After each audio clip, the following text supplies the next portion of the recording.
Olá, está no ar o Prontuário Jurídico, o programa do Simers, que esclarece os principais temas jurídicos relacionados à vida dos médicos.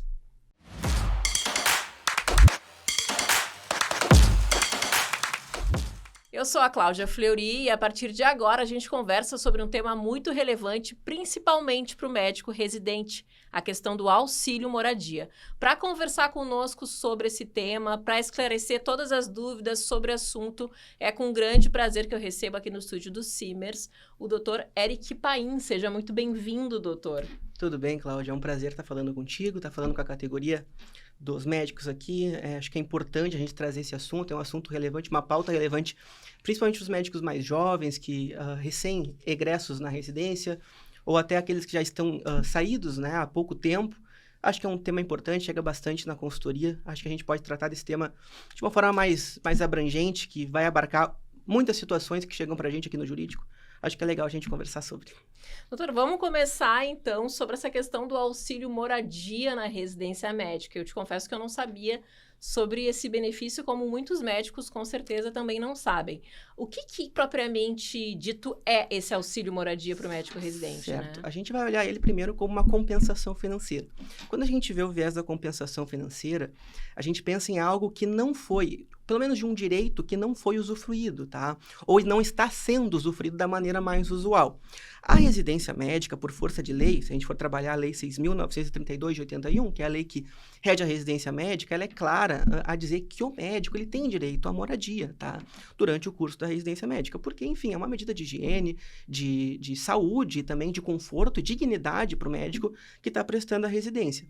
Quando ele não é fornecida essa moradia, que a gente chama moradia de estrutura e alojamento in natura, ou seja, é o espaço físico, objetivamente falando, que não foi concedido, a alternativa, e ela judicial ou até mesmo administrativa, é se buscar o auxílio moradia em forma de pecúnia, que seria um valor de remuneração a partir disso, né? Uma rubrica de compensação, vamos chamar assim. Esse auxílio moradia, então, pelo que eu entendi, ele é obrigatório, não é facultativo, não é uma escolha. Perfeito. Quando não há esse alojamento, a universidade é obrigada a pagar para esse médico residente, é isso? Perfeito. A legislação ela é um pouco genérica quando ela vai trazer o assunto, a lei da residência, mas ela garante e assegura o direito, tá? Quando ela assegura o direito, ela prevê, via de regra, não a compensação propriamente dita, mas sim conceder a moradia. Não concedido, aí a gente vai para um entendimento muito mais jurisprudencial e que também já está bem consolidado neste momento na jurisprudência pátria, de que é devido a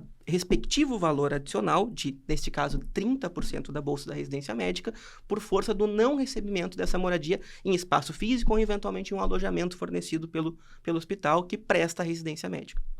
É comum se fornecer esse benefício ou, geralmente, aquele residente ele precisa ir para a via judicial? Infelizmente, hoje, o que a gente tem de notícia que chegou até o departamento jurídico é só que o GHC, o Grupo Hospitalar Conceição, é quem está concedendo este adicional de forma livre, né, liberada. A gente não tem exatamente notícia se alguns outros hospitais e outras residências médicas concedem, por exemplo, a moradia em natura, tá? Eu até acredito que sim, algumas instituições devem estar fornecendo nesse sentido.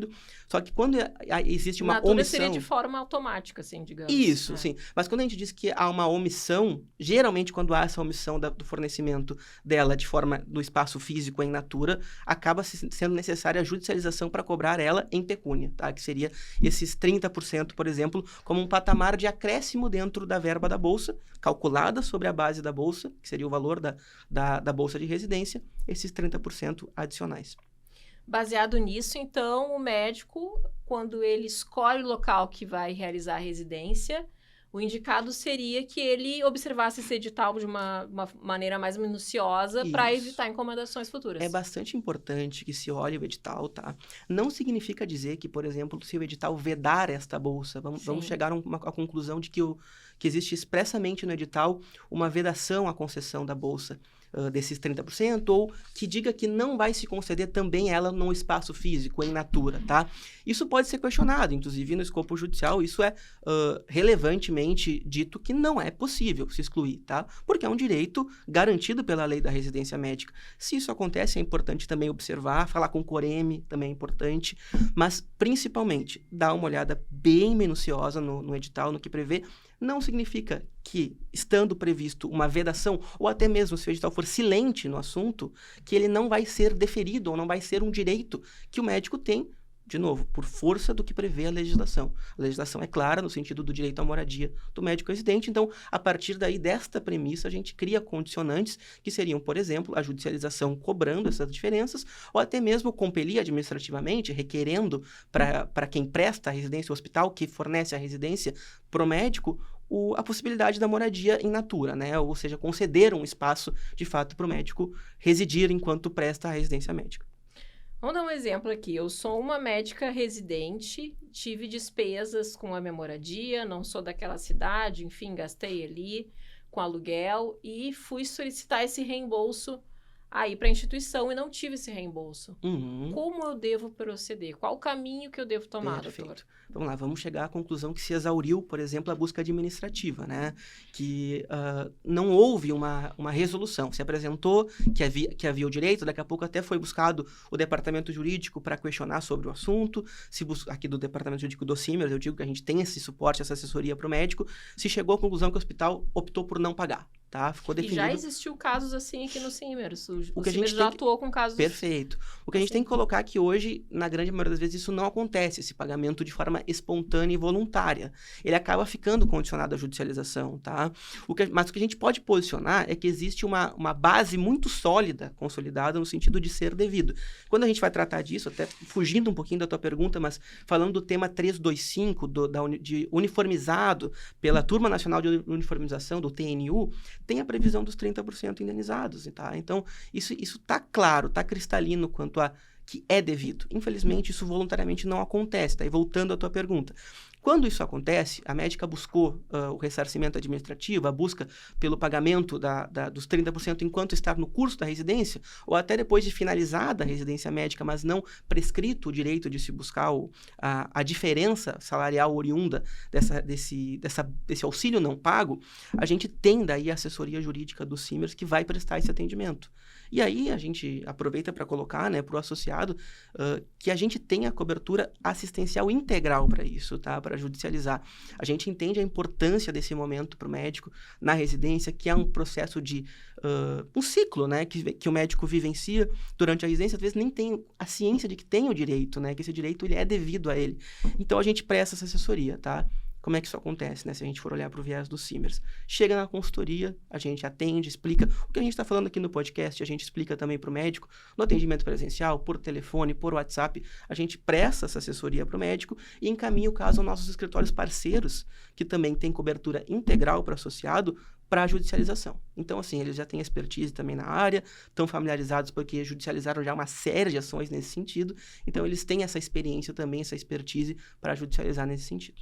Tu falaste no prazo ali, né? A gente está falando de médico residente no curso, digamos, durante a residência, mas depois de formado ele tem esse prazo para recorrer. Sim. Que prazo seria esse? Qual esse tempo que esse médico ainda tem? A gente trabalha com prazo de 5 anos, regra geral. Em alguns casos vai ser 10 anos, tá? Mas a gente pode trabalhar num limitador de 5, é importante já se buscar, tá?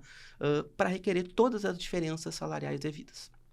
E o Coreme dentro desse processo todo, né? Qual o papel dele? Eu entendo que o Coreme não vai ter a ingerência técnica de forma autônoma conceder, por exemplo, ou fornecer a moradia. Mas é importante que seja sempre reportado, né? Reportado ao Coreme a situação, a circunstância, questionado se, qual é a posição da residência quanto a isso. Tem como, daqui a pouco, uma intermediação vai ser mais facilitada através do Coreme, até para ter uma negativa formal e isso ensejar também a judicialização do ponto, né? É bastante importante. Essa comunicação junto ao Coreme, eu entendo vital, assim, na relação do médico enquanto residente. E, claro, nesse sentido é importante reportar, até porque provavelmente vai ter situações parecidas, né? Os médicos acabam tendo a mesma demanda latente na categoria, então acho que é interessante questioná-los, mas não vejo que isso vá se exaurir a partir de uma consulta ao Coreme, por exemplo. Doutora, eu comecei aqui dando um exemplo até, como se eu fosse uma médica residente que tivesse vindo de uma outra cidade, né? É preciso comprovar que esse médico não mora na cidade da instituição ou não? Não, isso não existe, tá? A decisão do TNU é clara a dizer que isso não é uma excepcionalidade à concessão, tá? Então, não interessa de qual município da tua origem, já para onde tu foi transferido, ou foi lotado, na verdade, né, para fazer a residência, isso não tem nenhuma diferenciação. É devido para todos os residentes. E questão da renda familiar? Também isso não também influi. é levado em consideração ou não? Não, também não influi. Não é nada, nem na lei da residência médica, e nem também nas decisões uniformes que vão saindo da jurisprudência do Brasil, pátria, que digam que tem algum limitador por conta da capacidade econômica. Isso não existe. Doutor, para finalizar aqui, recapitulando, para quem começou a nos assistir agora, a gente está falando aqui sobre o auxílio moradia para médicos residentes, então isso geralmente não acontece da forma espontânea pelo Instituto, pelo que eu entendi. Então, se não existe esse alojamento, geralmente o médico residente precisa recorrer de forma judicial, é isso? Isso, acaba caminhando para a judicialização, tá? A gente espera que isso daqui a pouco, nos próximos anos, isso seja melhor esclarecido, né? E que isso seja mais voluntário por parte de quem fornece a residência médica, né? Hoje em dia, não. Hoje em dia se judicializa, mas existe, assim, de forma cristalina o direito, tá?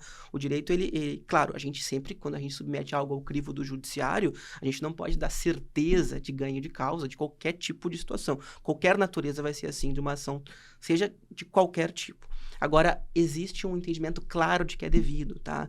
Oriundo da turma de uniformização. Então, a gente, hoje o encaminhamento, o que eu sugiro sempre ao médico? Questionar o COREME, acho que é importante. Começa por aí, esse seria o primeiro passo. Exato. Questionar o COREME, tentar se informar com o seu edital, o que prevê no seu edital, se tem alguma excludente que, como a gente disse, não vai isso influir na possibilidade de receber, tá? Isso não vai excepcionar, mas buscar, dentro dessas perspectivas administrativas, a resolução. De forma bem breve, assim, buscar. Não havendo essa possibilidade, diretamente entra em contato com o departamento jurídico do Simbras, a gente vai fornecer esse serviço, tá? A gente faz aquele que a gente chama de acolhimento sobre a demanda, né? Então, a gente verifica qual é o hospital que o médico presta residência, há quanto tempo ele já está, por exemplo, que a residência já finalizou ou está em curso, e dá o encaminhamento junto ao nosso escritório. De novo, muito importante relatar, cobertura 100%, tá? Integralizada pela associação. Isso é importante para posicionar para o médico, porque geralmente ações deste porte são custosas em escritórios terceiros, e, claro, fica facultado ao médico optar pelo escritório da sua confiança, mas a gente sugere e se inclina de buscar a nossa assessoria, porque a gente vai prestar um atendimento integral com a experiência e expertise nossa do departamento jurídico. Também. Exatamente. Do sindicato médico, do departamento jurídico do sindicato médico e também dos nossos escritórios parceiros que prestam assessoria nesse sentido finalístico. E para quem está nos assistindo, que já terminou, já acabou a residência e não sabe desse direito, consegue esse ressarcimento aí desse período 100%, esses 30%? Perfeito. Isso vai depender, claro, muito do momento em que se finalizou e verificar se o prazo prescricional está finalizado ou não. Muitas das vezes não vai estar, tá? E não estando, sim, se busca, se pleiteia a integralidade. Excelente, doutor Eric. Muito obrigada pelos esclarecimentos. O Prontuário Jurídico de hoje fica por aqui, mas tu pode continuar nos acompanhando pelas redes sociais. Até mais!